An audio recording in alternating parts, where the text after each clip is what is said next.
Imagine-toi assis parmi des physiciens nobelisés et engagés dans une conversation brillante et complexe que tu ne comprends pas.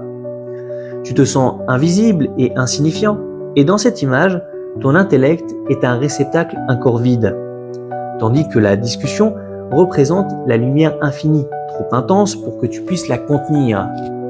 Mais si une pause survient, un moment de tsum-tsum, de retrait, et que tu réussis à placer une remarque juste, ta présence devient manifestée. Même lorsque la discussion reprend son niveau élevé, ton être n'est plus effacé, ton réceptacle existe désormais. Dans la Kabbale orianique, la lumière divine unique se réfracte à travers 10 séphirotes, comme une lumière pure traversant un prisme. Elle reste inchangée en essence, mais apparaît atténuée et différenciée selon la capacité de chaque réceptacle à la contenir.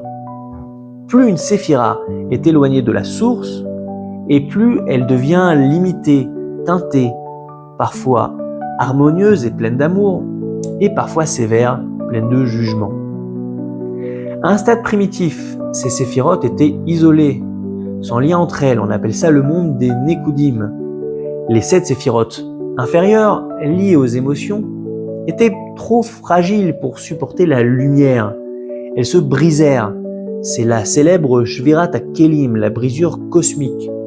Et si on reprend notre parabole, eh bien, lorsque l'ego n'est pas prêt à supporter la lumière trop brillante d'une interaction, il s'effondre.